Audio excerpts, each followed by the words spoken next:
Hey y'all, welcome back to this year's Back to School series.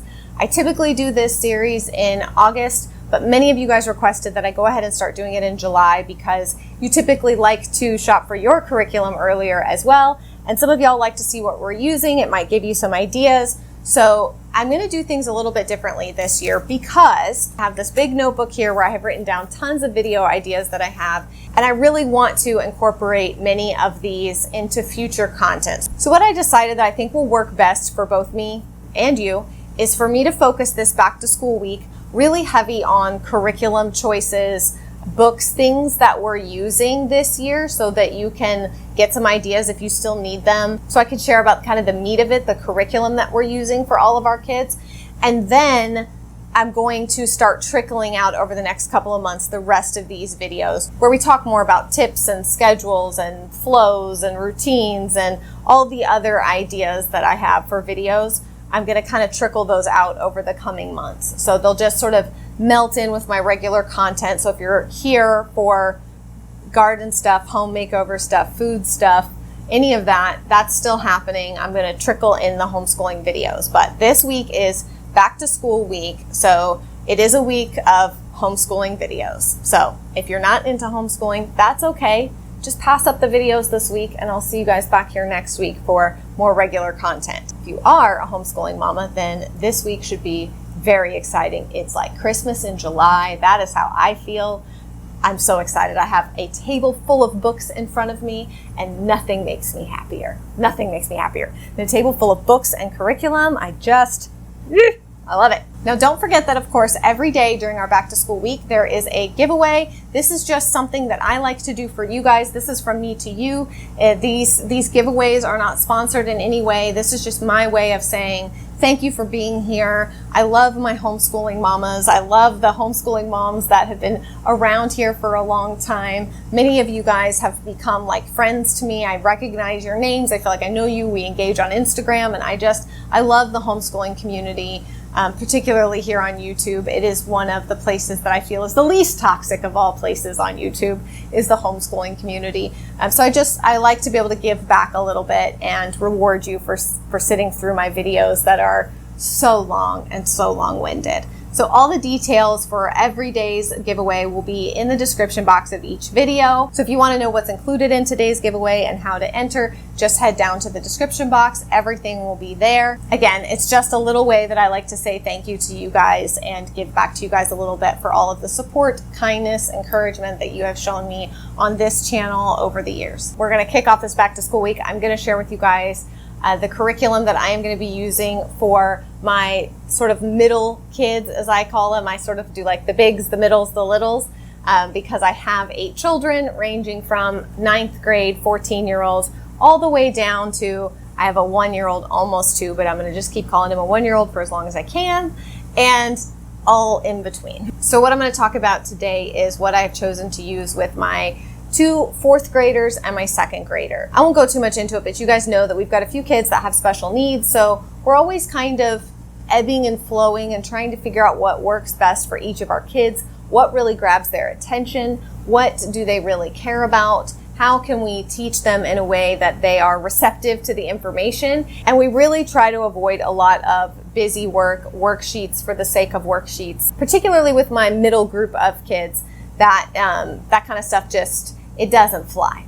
It doesn't fly. It makes everyone's life harder when we try to force upon them a bunch of worksheets. Why did I put the tripod on top of the stack of books? I need to show you. That was dumb.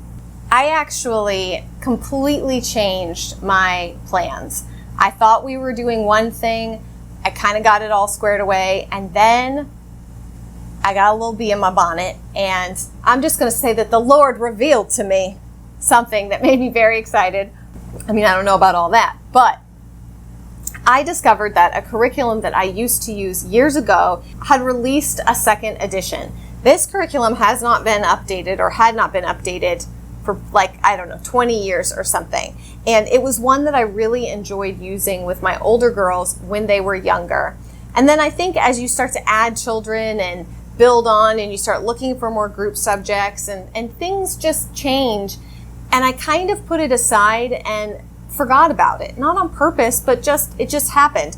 And then I saw a video from another homeschooling mom, and she was talking about it and sharing the revision and the new edition, and I was like, all of a sudden it just hit me like a freight train. I'm like, that would be, because, okay, here's my struggle. By the way, if you're new here and you think that you're coming to watch a very concise, quick curriculum video where someone just lays it all out on the table and shows it to you, that ain't this video. So everything will be linked down below. So if you just want to know the answer to like, what am I using? You can just go there if you don't want to hear me drone on and on. But I need to share these things, okay? It's in here. I need to get it out here. One of my biggest struggles right now is having this huge age span of kids with lots of different needs for their schooling requirements, as well as, you know, their needs for how they learn and stuff. And how was I going to divide myself up? How was I going to cut myself into that many slices of pizza? I just didn't think I could do it. There are lots of like family style curriculums out there, but for many different reasons, which I can talk about later, they just don't quite work for us with our particular kids' needs and the age spread and all of that. So I was looking for something that maybe I could bring my 2 fourth graders and my 2nd grader in on together. Anyways, this is it, y'all. Let's just get into it, okay? 5 in a Row has a new edition. So this is volume 2. I had used volume 1 previously with my older girls. If you go to their website, you can see the different volumes, the ages and grade levels that they are recommended for. I chose to do volume 2 and 3. Like I said, I've got 2 fourth graders and a 2nd grader, and we've got some learning differences going on there. So I felt like this was a good middle of the road. And I also know that we can move through things faster or slower if we need to. But here's why I love this curriculum. If you don't know what 5 in a Row is, it's a very like literature-based curriculum. So I have a huge box over there too to show you guys. There are tons of books. So basically what this curriculum does is you take a book, like Follow the Drinking Gourd. So you take anywhere from a week or 2 to read that book, just depending on the volume and your kid's age level and stuff. And then within the curriculum here, you are going to have activities and lessons to do with your children that cover social studies, language, art, applied math, and applied science, using outstanding children's literature as the basis for each weekly unit study. Lessons are designed for children ages 5 through 9 and include discussion guide and questions, teacher answers, hands-on activities, and suggestions for further study. So we would be reading this book, like I said, for example, this one, Follow the Drinking Gourd. This is a book about the Underground Railroad, and I'll show you guys some close-ups, but showing you sort of taking that book, what you're going to pull from it for language arts, social studies, and you can kind of make your schedule what you want in terms of studying those different things. If you want to go deeper into language arts, if you want to go deeper into art, if you want to go deeper into the science related to that book, you can totally do that. And then I kind of marked some pages in the back of the curriculum here just to kind of give you an example and show you. They give you a little chart back here to show you how you can incorporate additional curriculum with this. So if you've got younger kids that are still learning to read and you need to be doing phonics with them, we're doing additional math. We're not just relying on this curriculum for math. I'll talk about that in a second. So it shows you Monday, Tuesday, Wednesday, Thursday, Friday, how you might set it up to do these sort of 3 blocks, math, phonics, then your 5 in a Row social studies, math, phonics, 5 in a Row language arts, math, phonics, 5 in a Row art. So you're taking those different subjects and spreading them out throughout the week, but every day you're doing your basics of math and phonics. So that kind of gives you an idea of how you can do that and add in other curriculums that you may need to add into the schedule. And then it also breaks down here for you a lesson planning sheet. So like this is just an example of a lesson planning sheet for The Tale of Peter Rabbit. Monday, you'd read the story, you do geography, relationships. Tuesday, you would do language arts, read through the story, exploring fairy tales, vocabulary, noticing details. It just really gives you lots of ideas. Again, ideas for how you can take it further if you feel like you want to be able to do more, and just ideas for how you can dive deeper if you've got older kids, or maybe your kids are just really particularly interested in one of the books. So I am going to show you guys all of the books that we'll be doing with Volume 2. Like I mentioned, Volume 2 has you doing the 1 book a week. I believe Volume 1 is 1 book every 2 weeks. That's meant for younger kids. But I purchased Volume 2 as well as volume 3. All of the literature for this can be a little bit tricky because some of these books are older books. They're books that are just not as readily available. Rainbow Resource, I will leave that link down below. They have a package where you can order for volume 3 all of the books in a pack. So you can do that.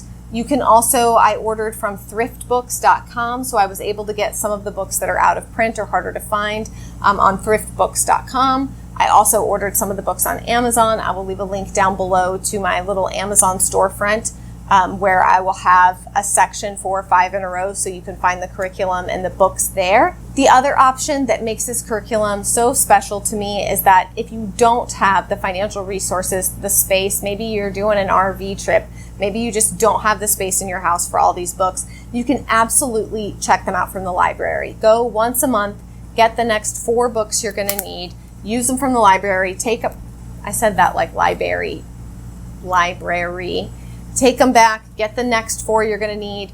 You don't have to buy all these books.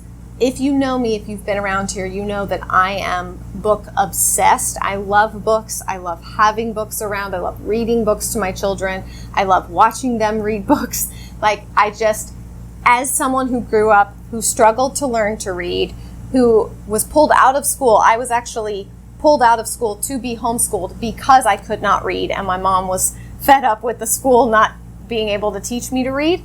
And so as a kid who really struggled with that stuff, the love of reading that I have now is astonishing to me, because usually when learning to read is not fun and a struggle, it often impairs and affects your ability to enjoy reading later in life. And I'm just so thankful that I was able to come back to reading in my adulthood, in my late 20s, early 30s, and learn to love it again myself by choosing books that really interested me. So I'm a big believer in that. I'm a big believer in letting my kids choose books to read that interest them. And I've managed to raise so far a number of voracious readers. Even I sometimes am like, I don't know how they read as many books as they do. I'm a very proud mama in that regard, because I struggled. Some of my kids have struggled to learn to read. And no matter how many times I try to tell myself to back off, to pull some of that pressure back, let them learn to love reading. Don't worry about meeting checked mark guidelines and stuff. Just let them learn to love reading. It's still hard sometimes when you feel like, oh, everyone else's kids are reading chapter books and mine is still struggling through Bob books.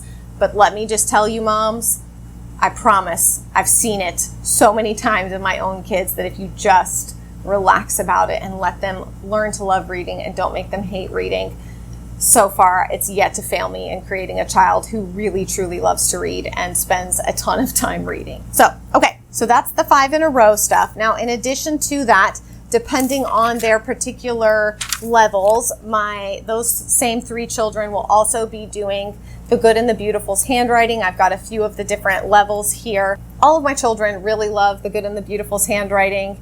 They all enjoy it. I don't have a single one who doesn't like to do it. I don't really know how or why. To me, it's handwriting, but they really like it. So everyone is doing handwriting this year from The Good and the Beautiful. I believe level 3 or 4 is where you begin. Yes, level 3 is where you begin.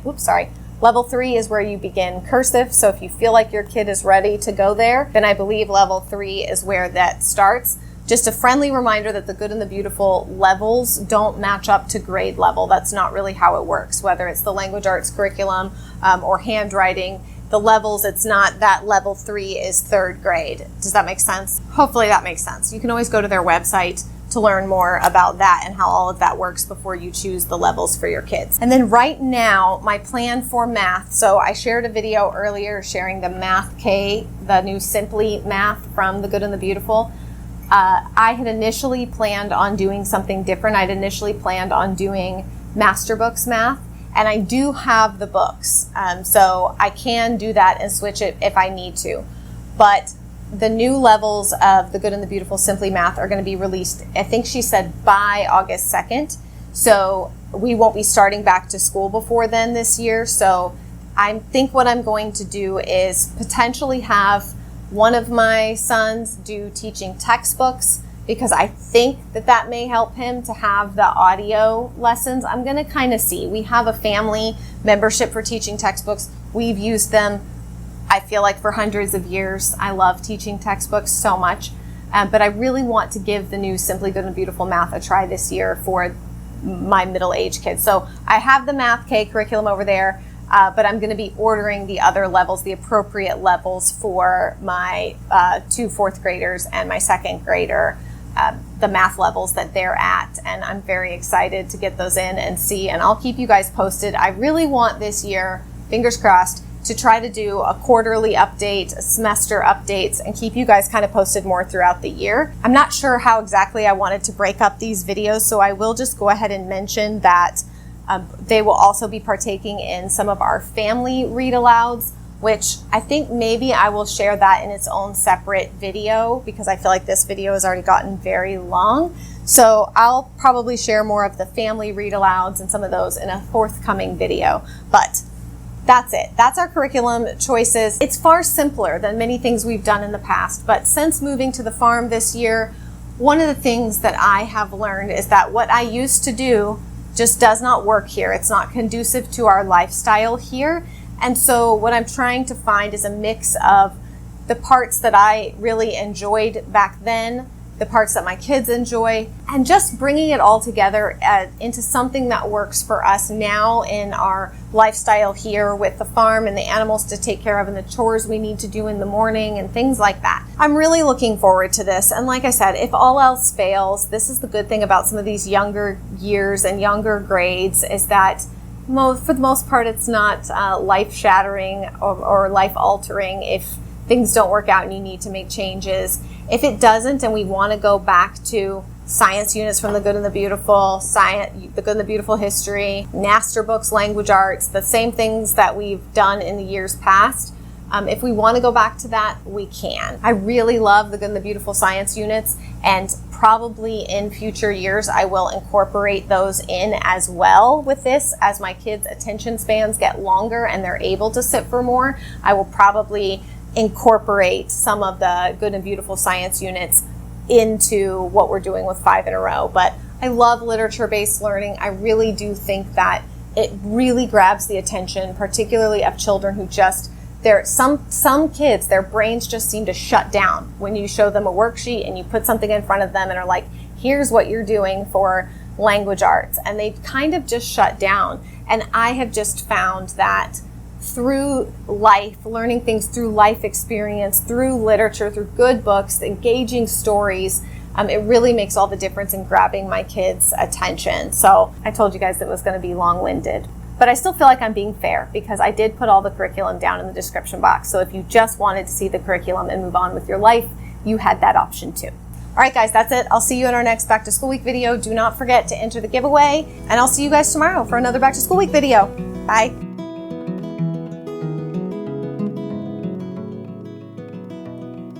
Well, I don't mind to slow down anymore. I don't mind the sound of my shoes on your floor. I don't mind selling out or playing cover songs.